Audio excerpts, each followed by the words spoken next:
Well, happy darn CultureCast Day. Welcome, my friend, Jeffrey Madoff. How the heck are you? I'm good. Thanks for having me on, Marissa. Oh my God, thanks for joining. And again, at per usual, I think you and I always bring our eyeglass game to the table anytime I spend time with you, especially via Zoom. Well, I think we're on in the studio right now. We're right on. Thanks everyone too for joining. We have quite the cast of people who are joining us here who are a collection of people. So anyone in the talent space, I know we've got a few CEOs and a lot of founders as well as founder company employees. And you know what, Jeffrey, I meant to mention to you, there's a lot of younger people too. Everyone is in this quest of, what can I do to lead and build culture? And so that's why we are on here today. So, everyone, welcome, Jeffrey. I am super excited to talk to you about creating a culture of creativity and legacy. And we'll jump into that in terms of the questions. But creativity is such a big word. And I know in promoting the show, we mentioned everyone that you've also written a book called Creative Careers Making a Living with Your Ideas, which is amazing. But before we even jump into that, I want to get into who you are. I mean, and a lot of people have sent me notes saying, wow, this dude's legit. He's got an interesting career. Like you've worked with some really huge names in an industry that I love, which is fashion. But before we get into that, like, I want to understand your journey. Who are you? Where did you grow up? And what was it in your lifetime that kind of led you down this path of a creative career yourself? I have a couch behind me. Should I lay down on I that? mean, if you want to, that would be fun too. Yeah. As we enter this therapy session as to who I am and how I got here. uh, well, it all started with birth, and Fascinating. that was the inciting incident. I discovered from being in that kind of studio apartment that was in my mom. When I came out into the world, I said, "God, there's an awful lot going on out here. This could be cool. It could take a lifetime to explore it." And that's what I've been doing. Uh, I was really fortunate in terms of my parents because they were very open. They were they very much encouraged me to do what I wanted to do and to be creative. They had retail stores. So they would bring home large pieces of craft paper because Wow. I love drawing. So I would draw and I made comic strips. I loved comic books and I could put stuff up on the wall. I could do what I wanted. My room was my space. And I think one of the things that fosters creativity is when you're in kind of a unconditional love situation, if you Yeah. will, where you don't feel so horribly vulnerable and at risk of being humiliated or shamed. And I think that a lot of people's creativity is squashed out when they're really young. It can be from parents, it can be from teachers, it can be from peers. Because whenever you put something out there that's a part of you and your Mhm. ideas, you're also in a position to be hurt. And most people avoid that kind of vulnerability. But if there's a strong foundation, you can deal with that and you can deal with that criticism. And also, by the way, I would say that sometimes criticism and anger also fuels creativity. It doesn't just come from one place. I Right. happen to think that I was fortunate that I had a happier place. Wow. I think it's amazing. I'm cracking up that while you said you lived in the studio apartment, that was your mom. As a child, it sounds like you created an art studio inside your room, I in did. terms of, yeah, your drawings and what you've posted up there and kind of this living being that you did. And I think that's interesting that you talk about your parents being so open and supportive of letting you just kind of express yourself. And I don't know that I've heard that before, that I think a lot of people are afraid to be vulnerable and put themselves out there because if they're heard, they might get criticized. But you did that as a child. And it sounds like your parents just encourage you to do more of that. Is that right? Yeah, I Yeah. mean, I guess it didn't hurt that I was kind of a wise ass when I was a kid, you Okay. know. So if someone did criticize or attack me, I didn't cower from it. I had a certain self-confidence, I think, again, reinforced by my parents, Yeah. that, I think it's important when you talk about, for instance, culture, which is something Yep. I know so much about. It's about listening. It's about observing. It's about allowing people to make mistakes without criticism, because then you learn and you can grow.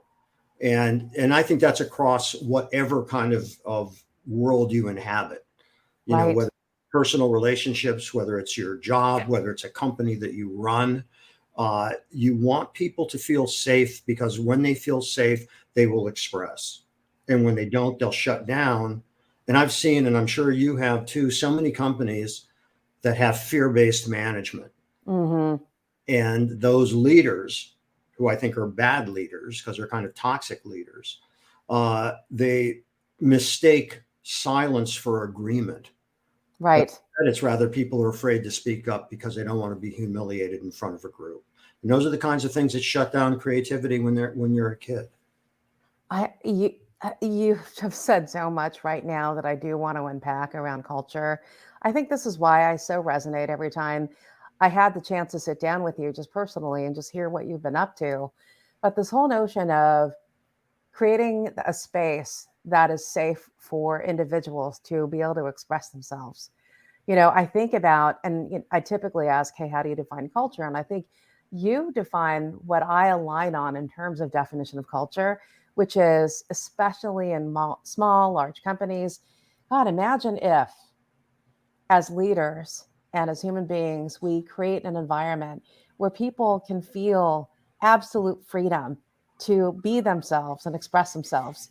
And you think about when companies allow for that to happen, where individuals can bring their full selves into what they're doing. Look at all these amazing ideas and or bad ideas, right? Ideas nonetheless, that you're allowing, an organization to actually cultivate. And then from that, that drives performance because people feel confidence from their direct leader. You talk about bad leadership, but like good leadership, it sounds like, you're enabling someone to express themselves, and they fire up and they have an engagement towards you, and quite frankly has this creates this environment of innovation and creativity. Like, I'm reacting to all of that, that creativity definitely equals cultivating culture, which is fascinating. Well, it's interesting because I also think, creativity can come from a number of different psychological places. Mm-hmm. And, you know, as I mentioned before, anger can fuel creativity. Being vulnerable can fuel creativity. Uh, all kinds of things can. But I think that what ends up happening, and I think it's responsible for some of the social ills Mm-hmm. that we are experiencing, whether you're talking about gun violence, whether you're talking about racism and sexism and so on, is that people act out because they are acting out through the trauma they experienced when they were younger. Sometimes that is something that becomes a wonderful work. Mm-hmm. It can become Angels in America. It can become an amazing piece of art and an amazing symphony. And I think that we all have a compelling need to express, Mm-hmm. but when you are shut down when you're a kid, the pressure builds up. And there's unfortunately times when that becomes pathological. And the Yeah. acting out of that can be very harmful to others, whether it's just psychologically harmful or even in some cases physically harmful, because they're acting out through that anger and trauma. And they never were able to express themselves because they also never felt heard. Right. And those people that never felt heard and who feel marginalized tend to act out in sometimes more violent ways. Wow. Yeah, I mean, I didn't know we would go down this turn, but I think it's a really important conversation.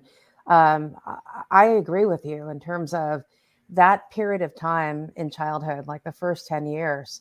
I feel like every successful person I've ever met, and also working with employees who actually identify, what was it that they experienced in childhood that actually becomes a motivator, right? Or detractor to what it is you're trying to accomplish. When I think about motivator, any successful person I've met, and I mean, you are the definition of success in my eyes in terms of, gosh, what I aspire to be.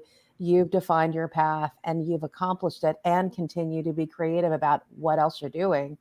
Um, you have a self awareness of what's happened in your childhood.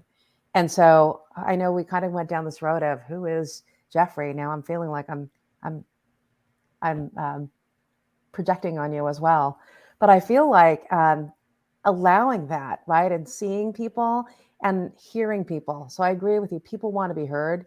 They also want to be seen, right, from a Absolutely. human being standpoint, human to human, and then bring it back to culture and creating a culture of high performance. I think that is so important that although as leaders, let's take this back into the workplace, we may not be skilled, and nor should we be as therapists, like psychological therapists. We should also practice our skill in being kind and being human and giving people not only the space to express themselves, but also give them some grace as well, because you don't know what people have gone through unless you get in there, right? And give Oh, them the space to do you're that. absolutely right. You're absolutely right. And I think that a really simple skill to develop is listening. Yeah. When people feel heard, it opens up so many more productive doorways.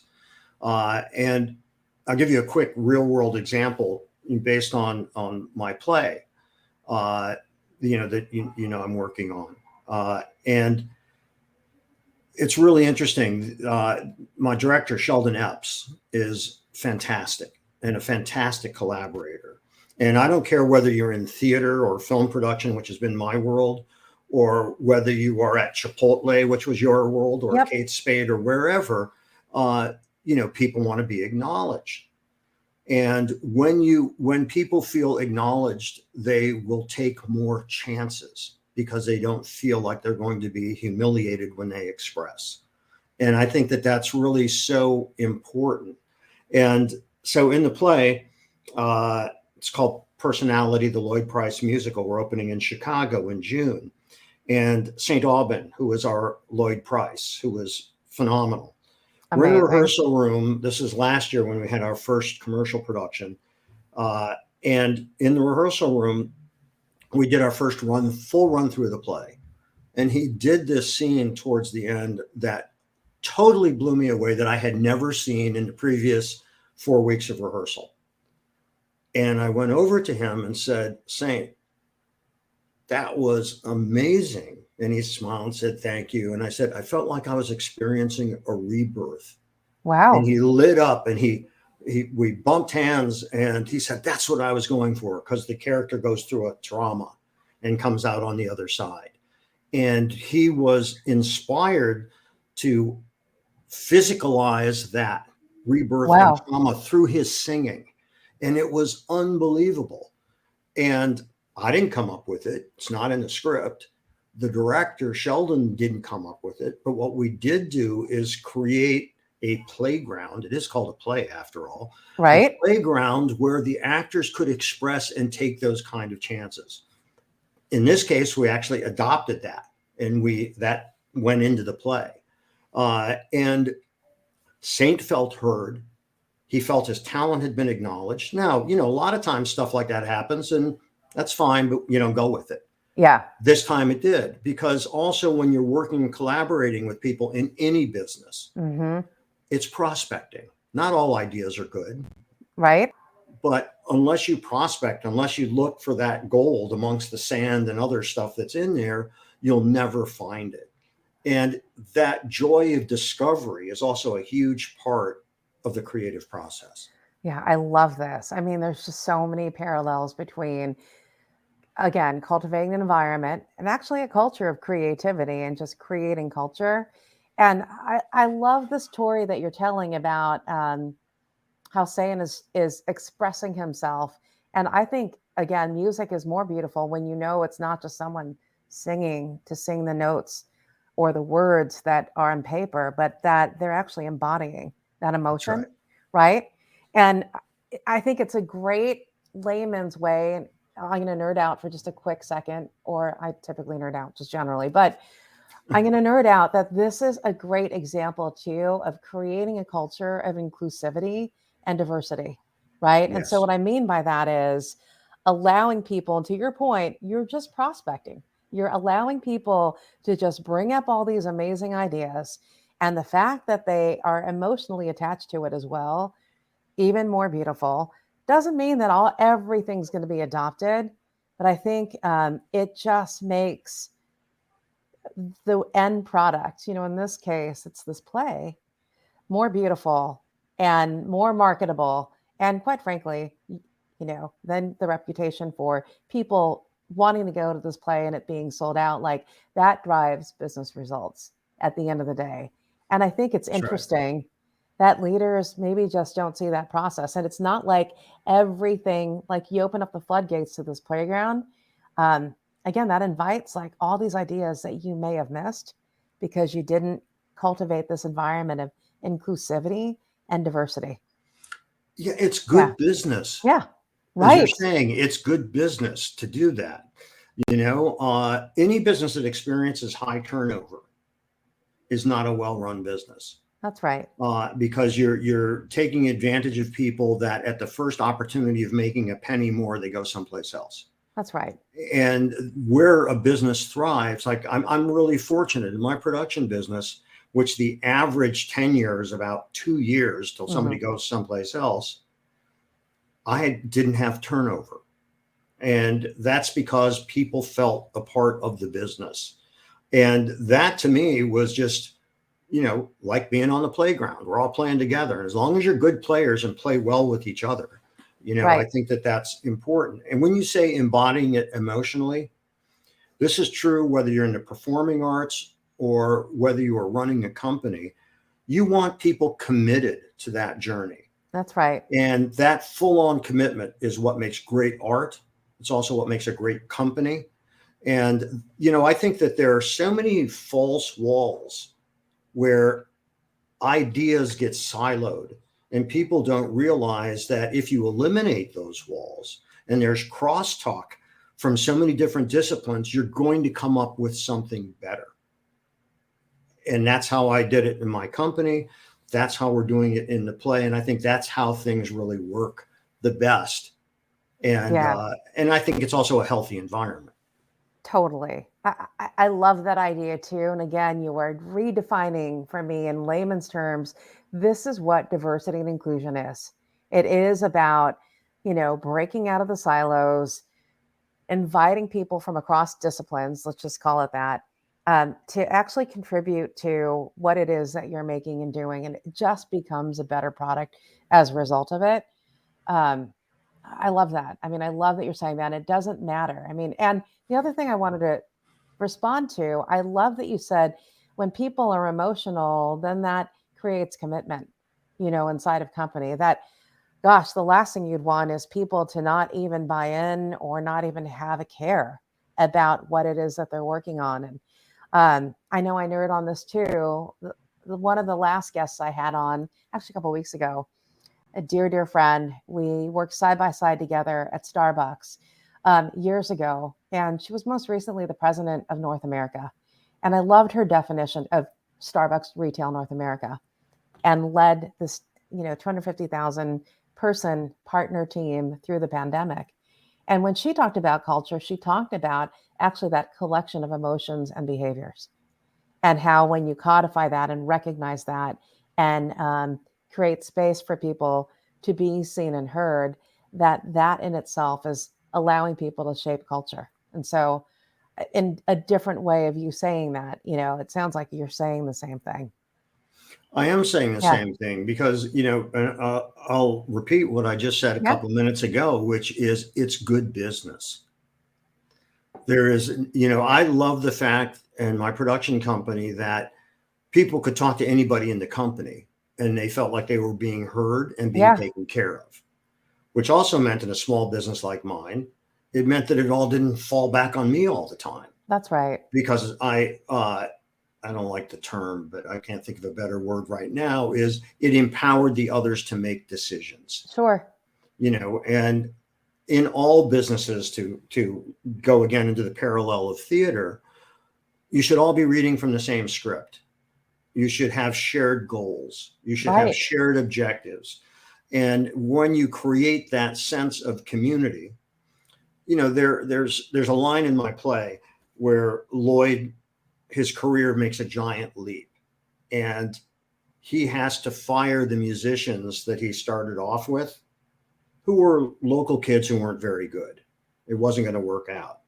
And the guy that signs them says, look, man, they're not your family, they're your employees. Mm-hmm. Now, I always hate it when I hear businesses say, oh, and we're like a family, because no, you're not.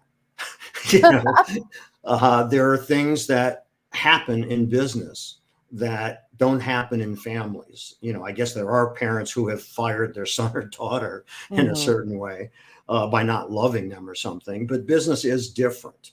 It's a transactional situation. And as long as you are bringing value, revenues are generating and all of that. But what helps that is a shared sense of purpose towards that business and a shared commitment towards it. And in theater, it's kind of the same thing. So Lloyd's response to this guy who was managing him, he says, but they were with me from the beginning. And his response is, well, yeah, well, so is your mama, and she doesn't go on stage with you either. Yeah. I hear you. So it's not like it's all moonbeams and roses. There's times you have to make tough decisions in business too. Well, yeah, I agree with you. I love that you're grounding it on, first of all, it's good business, but at the end of the day, it is about driving business outcomes, for companies.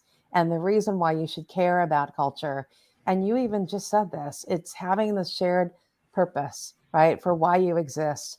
What are the shared goals that you're trying to accomplish to deliver on those business outcomes? And then what kind of environment? And in this case, or in many cases for you, it's this environment of creativity and expression that allows y'all, right, to like accomplish those goals, but also live whatever the purpose, or the mission is for the company. And you're right, it's not just moonbeams and roses, right? It's not like we're doing this because it feels good.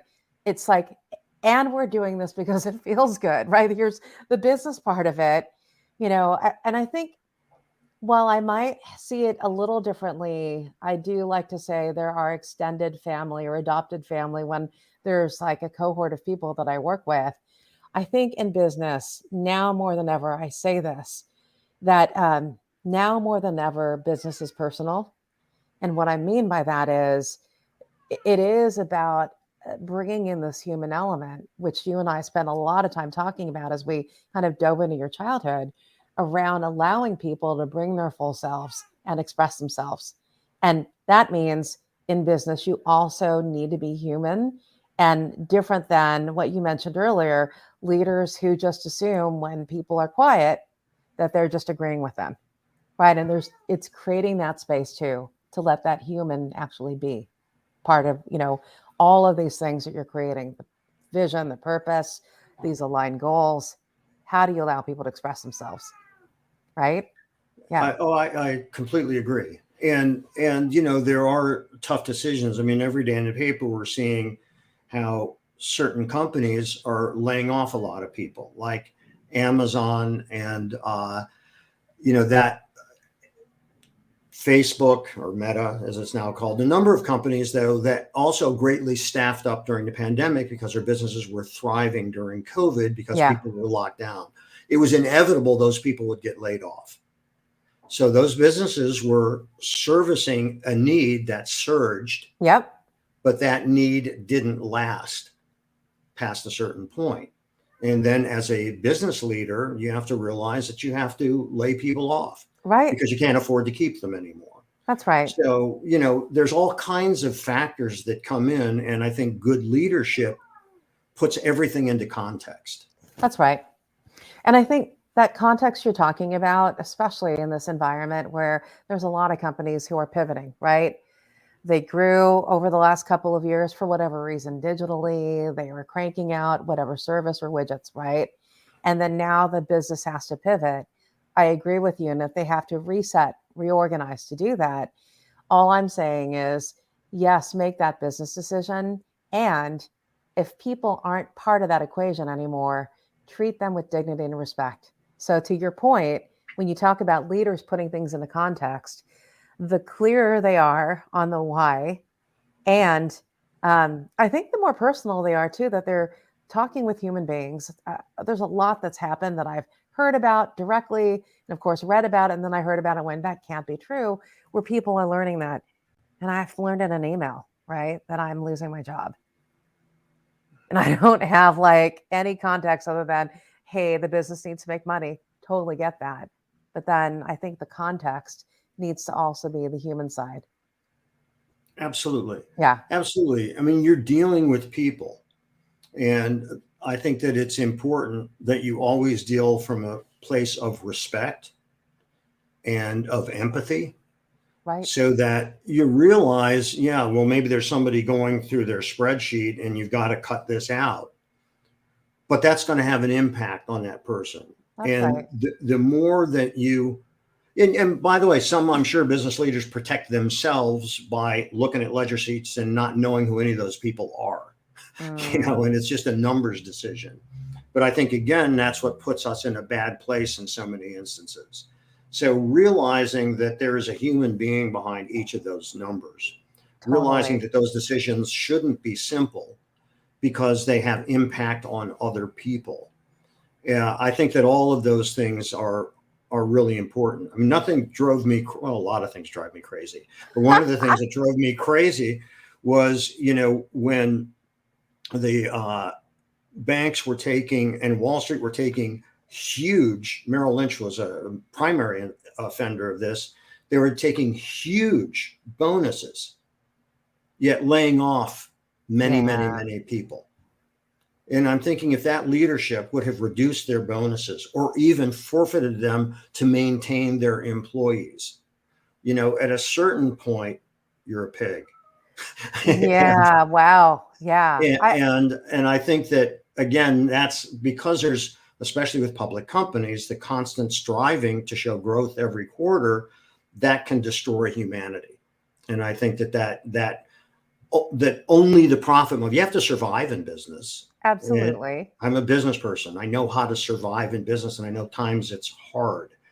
But don't tell me that you were surviving if you're taking a $47 million bonus and you lay off 3,000 people at the same time. Yeah. There's something just inherently awful about that. Well, it's awful, and there's just a huge disconnect. I mean, to me, it's kind of like, all right, you're trying to strive for better bottom line, and yet, yeah, I agree with you in terms of take these bankers and actually other large companies like Yeah, oh, yeah. still, yeah, going big on their bonuses when they're resetting. And I think here's what I love. I don't know if you saw that quote that got up there. I think Andrew Anthony used to be an employee of yours. I Yes. love what you said, Andrew. I really respect the fact that Jeffrey believed in me, even when I may not have always believed in myself. That is the role of creating culture, and that is the role of leadership. I think it is. Well, thank you, Andrew. I was talking, so I didn't read that there. And, Amazing. yeah, and just let me know what I owe you for that, Andrew. Some people, after they're on payroll, you have to send them checks every once in a while, so they say nice things about you in public.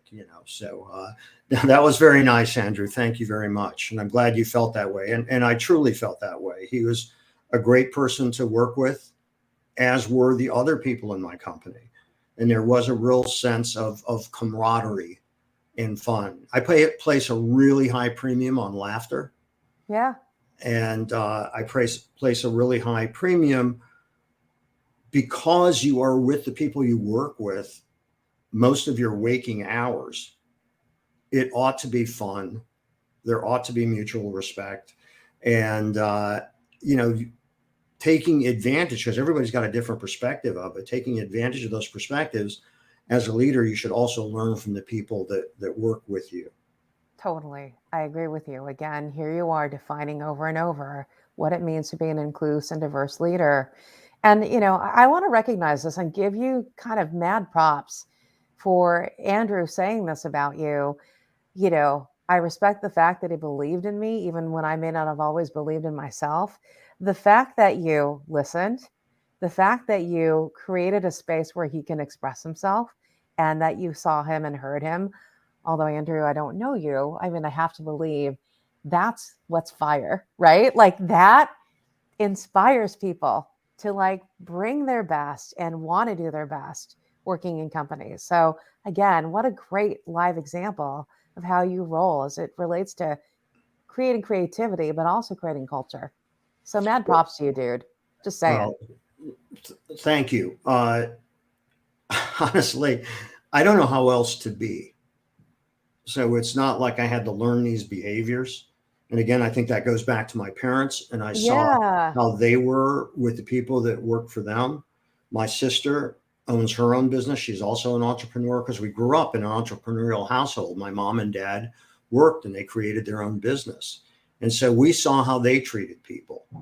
And that was, that was a great object lesson. It wasn't Yeah. like a calculation. And the thing I'll add about Andrew, which I'm very proud of him, because he started his own business and he's successful in his own business. Amazing. And so I feel that whatever he learned from that experience with me, that, he's been able to now take that and build his own company. It's great. Yet show up for this and say something nice about me, which is, that's a good thing. I love it. I do want to see if we can glean some lessons learned from all the pivots you've made in your highly creative career. So the fact that you've worked in fashion, what the heck, man? How did that happen? What the heck, man? I know. Hell's the matter with you? No, I think it's amazing. I mean, it's like a dream. Okay, go ahead. So I graduated from the University of Wisconsin with a double major in philosophy and psychology. And I was also on the wrestling team. So I wanted to make sure I had a combination of talents that would make me totally unemployable upon graduation. So I succeeded in doing that. And I was working in this boutique in Madison where, at the checkout counter is a clothing boutique.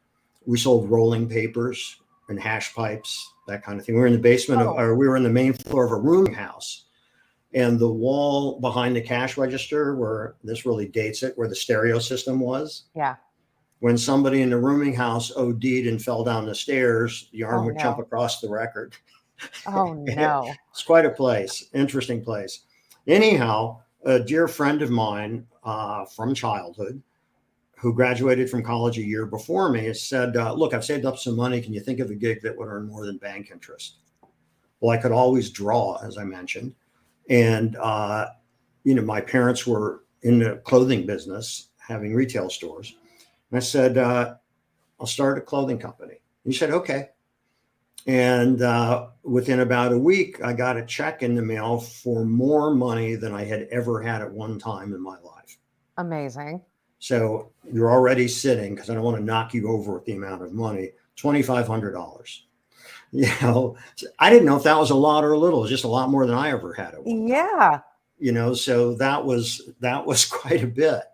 And I actually established what I think is really important in business, which is a proof of concept. Okay. I sketched up some ideas.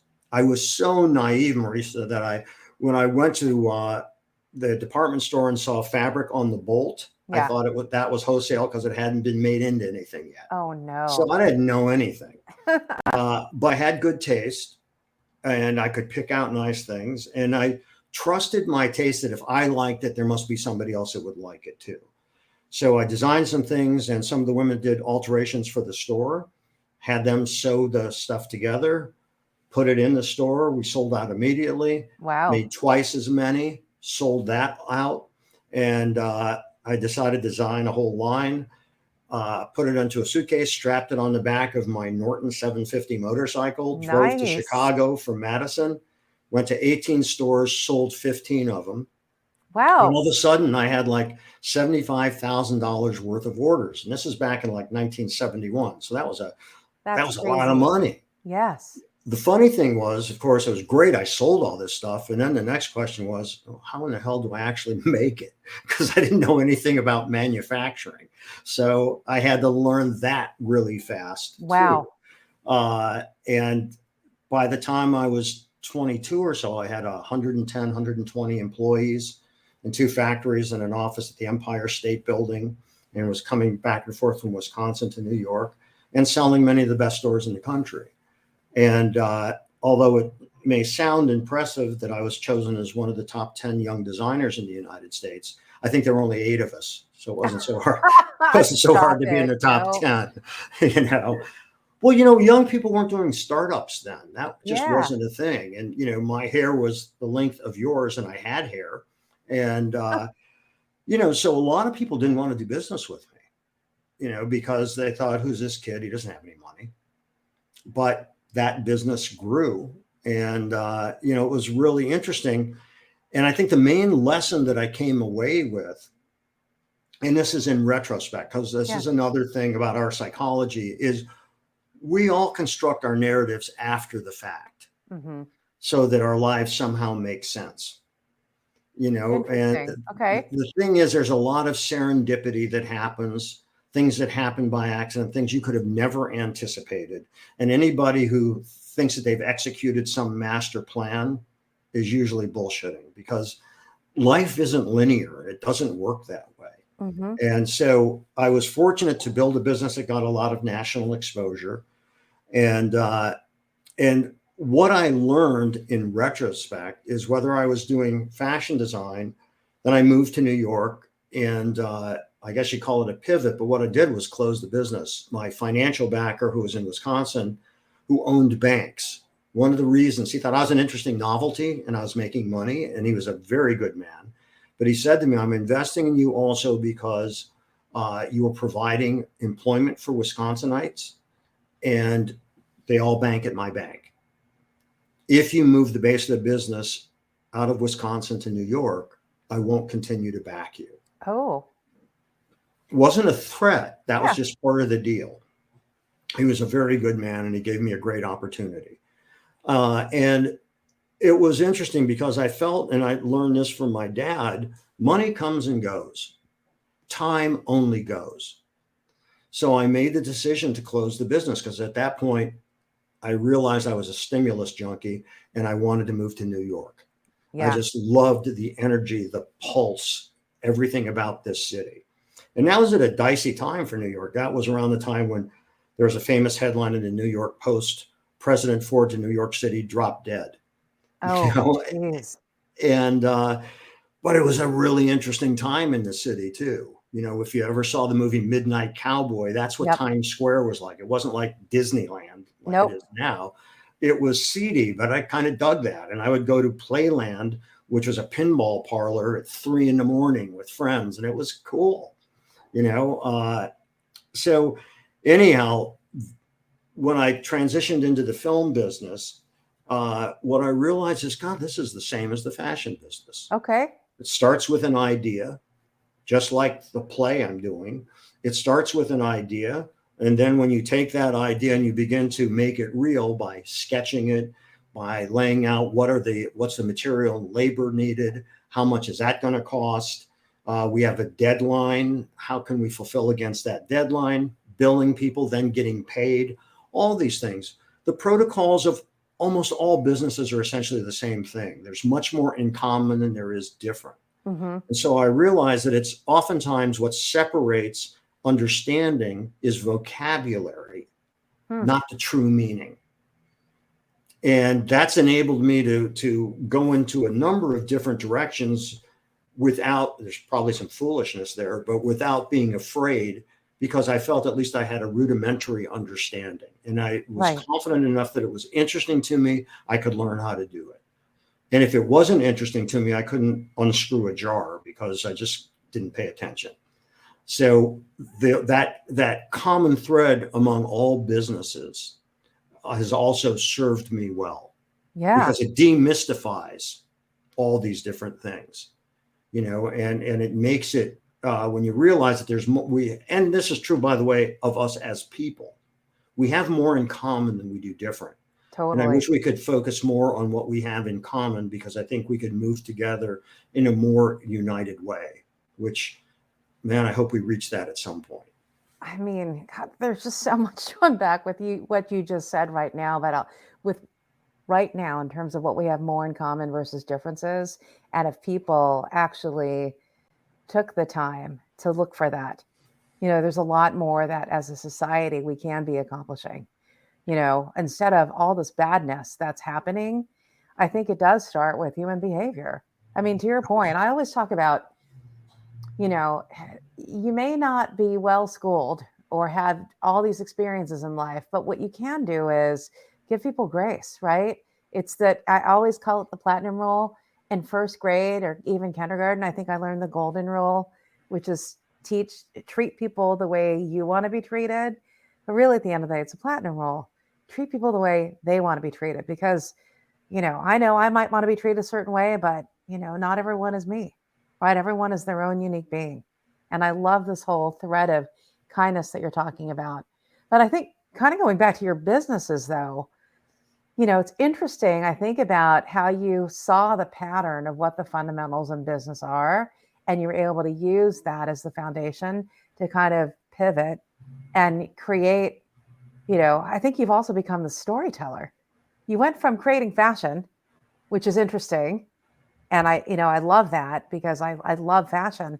But then you went and started helping other brands tell stories when you're with your production business. I mean, how did that happen? That's Well, that's interesting to me. Like, how does that pivot happen from creating clothing to then being the business of storytelling and branding? well, my first client was Halston, and actually working with Halston, that's how I met my wife Margaret. Was on a shoot. Nice. Another thing I had no idea was going to happen, and 30 some years later, with our 29-year-old twins, who knew? You Wow. know, uh, yeah. Again, life takes odd turns, and but I think that's how life is. It's a zigzag. It's Yeah. not a sequence. Uh, and shortly after getting Halston as a client, I got Ralph Lauren as a client. I worked with Halston until he stopped working, Hmm. uh, and unfortunately passed away relatively young. And continued to work with Ralph and got a number of other clients because I had such good clients. And what I realized is that they all had stories, and in terms of what their business was. And Ralph was the most clear because his inspiration was the movies. And as his business was growing, because I was with him, I started working with him in 1981. Uh, and I worked with him until COVID shut down. And then I changed whole direction and moved into theater for Yeah. what I'm doing. But the point is that I said to Ralph at one point, because he was exhausted. He was having to travel different places because they were going to be going public in the 90s. And I said, look, you can't be everywhere, but a video can be. Hmm. And we can tell your story. And he immediately got it, as did Halston. Halston was a real visionary designer. And I would say, Ralph's an amazing marketer. Halston was really smart about creating a brand and a culture. And what I learned is that a brand is a story that's well told. And if you're not a brand, and that's true with any kind of product or service that you're trying to sell, is that if you don't have a brand, you're a commodity. And then you're fighting a price war every time you bring out a product. So, it's interesting. The best example I can give you quickly is Apple. You know, at this point, whether you're buying a Dell or a Lenovo Yeah. or an Apple, they all kind of do the same thing. You can argue which one does it better, but there's not a lot of unity there. But Apple essentially created a religion or a cult, Hmm. and so people would line up around the block to get the new iPhone, to get the new Apple computer. And they did that because they had an ongoing narrative, which is what was the true genius of Steve Jobs, Hmm. was being a great brand steward. They never innovated on anything. Everything that they did, somebody else did it first, be it smartphones, tablets. Remember BlackBerry and before that, Yep. Palm Pilot? Yep. Apple didn't innovate on anything, but they did great user interface, and more so, they marketed. They gave computers to kids in school because those kids get older. Yeah. And then they're working with an Apple interface and know what they're doing. They set it up as kind of the creative computer, and they were kind of the underdogs, even though they became the largest company in the world. So, they had a story. All the other computer makers had a commodity. And the difference between a brand and an Uh-oh. We lost you.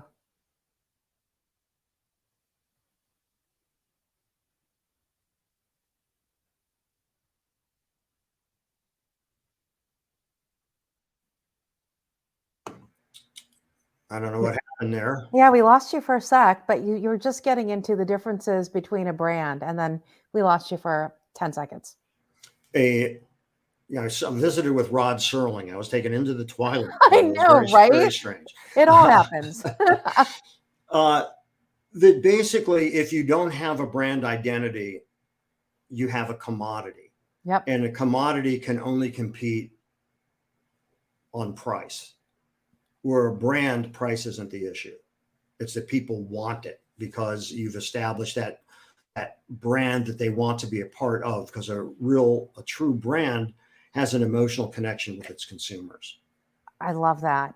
And actually, I want to freeze that comment that you just made. I love that you said if you don't have a brand identity, then you turn into a commodity. And if you don't have if you have a great brand, then consumers will emotionally connect to it and they will be loyal. I want to flip that internally. So I find in the work that I've been doing recently in advising leaders on culture, and we look at the brand statement that they believe they are externally, and for consumer facing companies, if it's true on the outside to consumers, what makes it true on the inside? I think what makes it true on the inside is consistency. Okay. That everyone is sharing the same message, reading from the same script, so that whoever you talk to in the company, that they are aware of what the company stands for. So there's a shared value. Mm-hmm. Shared values are what create culture. And so I think that's what's critically important. And, oftentimes there is a big gap. And where you see this, for instance, in the fashion industry, is the staggering amounts of bullshit around sustainability. Yep. The fashion industry is not a sustainable business in terms of true sustainability. It's just not. It depends on consumerism every season, that you buy new, buy new, buy new, buy new. Yeah. And so there's a lot of greenwashing that goes on in terms of companies' websites. You go there and you see all these things, which are just not true. Mm-hmm. But you look at a company like Patagonia, and I had Vincent Stanley as a guest, who wrote The Responsible Corporation and who started Patagonia with Yvon Chouinard. That was actually, Yvon was his uncle. And from the beginning, they never called themselves sustainable, but they try to do less harm and they try to do things that are regenerative. And so, it's really interesting because more and more with social media, I think consumers, especially younger consumers, pick up on hypocrisy. Yep. And if there is a big gap between who you project who you are and what's really going on, at some point you will be outed. That's right. That's truth, actually. I wholeheartedly agree with you. And I think it's fascinating. I'm learning so much just listening to you talk about creating brand, right? And having a brand identity, and how if you look at that inwardly, that brand can't be true unless the employees feel alignment to what that company's all about, right? And I have to believe that the values that you talk about are somewhere within that brand that's being exposed or story told to the public. Yeah. And by the way, that's hard to maintain that consistency. That's a lot of work on the side of the customer. But what you have to do also is, in these companies, look at their organization charts. And so if they have someone who is head of diversity, who do they report to? And if they're not reporting to the top people in the company, no policy is going to be adopted that's going to mean anything. And they're window dressing. And I'm sure you know that and have seen that. Absolutely. Right. And actually, that's a whole other topic, probably not for today since we're almost at the top of the hour, where I think if companies are committed to, let's call it diversity, let's call it sustainability, or whatever that commitment is that they're making, that actually it's part of someone's job description. It's not just what you layer on and then it reports into somebody. It's actually part of the strategy, going back to what are the goals for the business? What's the strategy? Unless it's part of that, I don't believe any of that's true. It doesn't care. It doesn't matter if you have like a head of diversity who then reports into, the CEO of the company, unless there's actually real goals and values, everything that you've said aligned to that commitment, whether it's sustainability or diversity, then I don't think it's true. I don't think it, exists.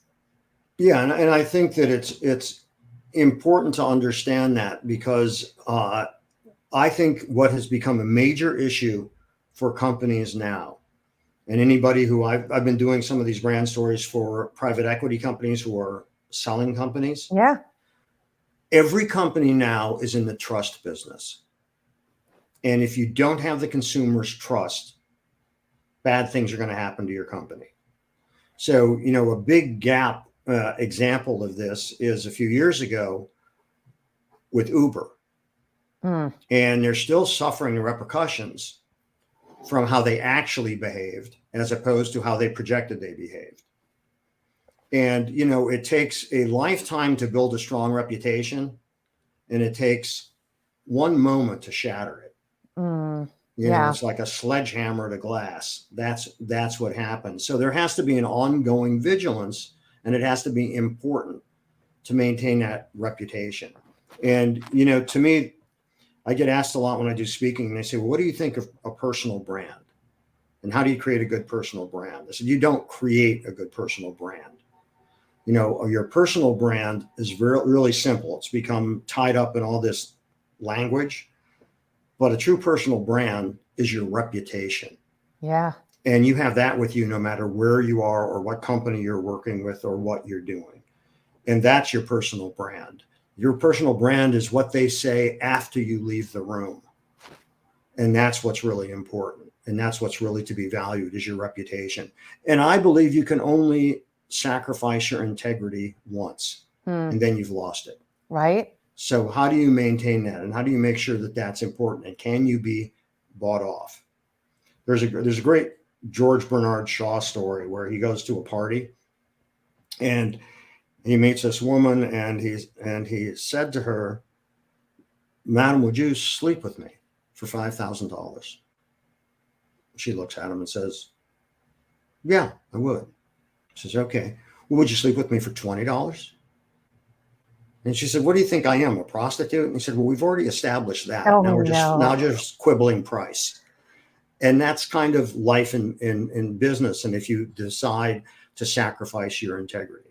Yeah. And those people who don't, like I look at somebody like Robert Iger at Disney, who's come back and now he's taking up the righteous battle in Florida with what DeSantis is trying to do. He's got integrity. He's a smart business leader.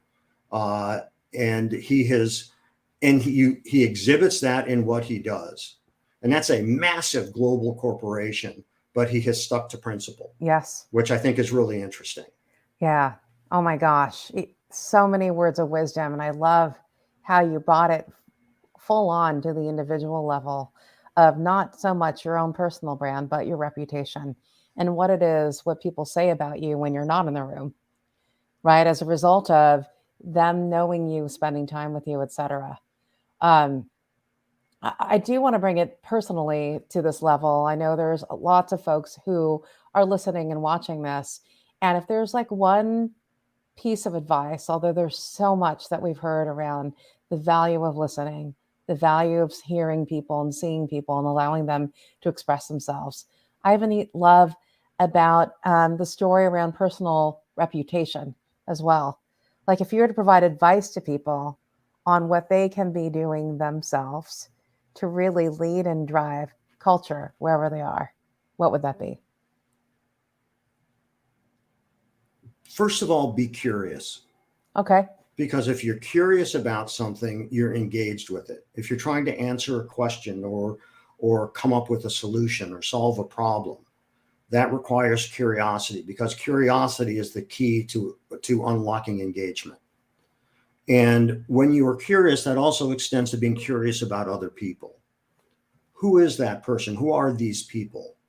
And being open and listening, asking questions, and then listening, and giving those others a chance to speak.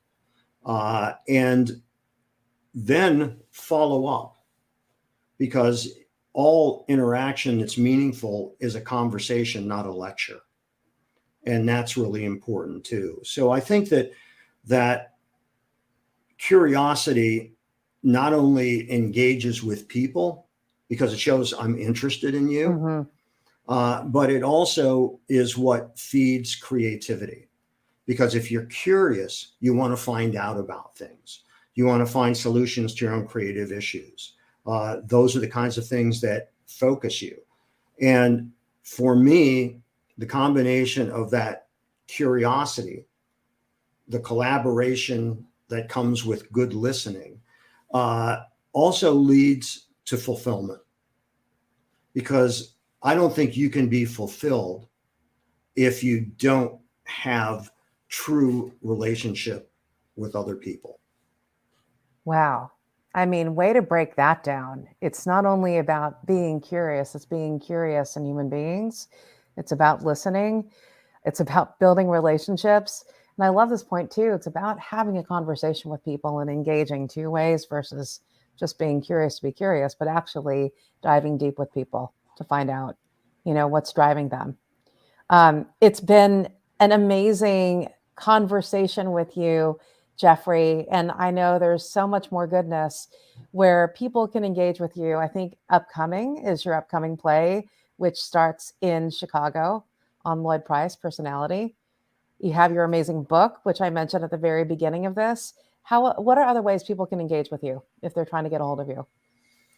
I would say the best place is probably LinkedIn. Okay. I post things, including from when you did my class at Parsons, the Creative Careers class. I share the really good ideas and interesting things that the many wonderful guests that I've had, you among them, and I share those video clips on LinkedIn. I don't do much on social media. I've always thought social media is actually misnamed. It should be called corporate media, because that's what it is. And it's all about eyeballs, aggregating eyeballs and selling advertising. Nothing is free. If it seems like Facebook or Instagram or TikTok is free, it's because they're selling you, the audience, to advertisers. So, I use LinkedIn because it's more business focused. I love it. I do use Instagram just to post images or these quotes, but not to sell anything. And I do nothing personal on any social media. Okay.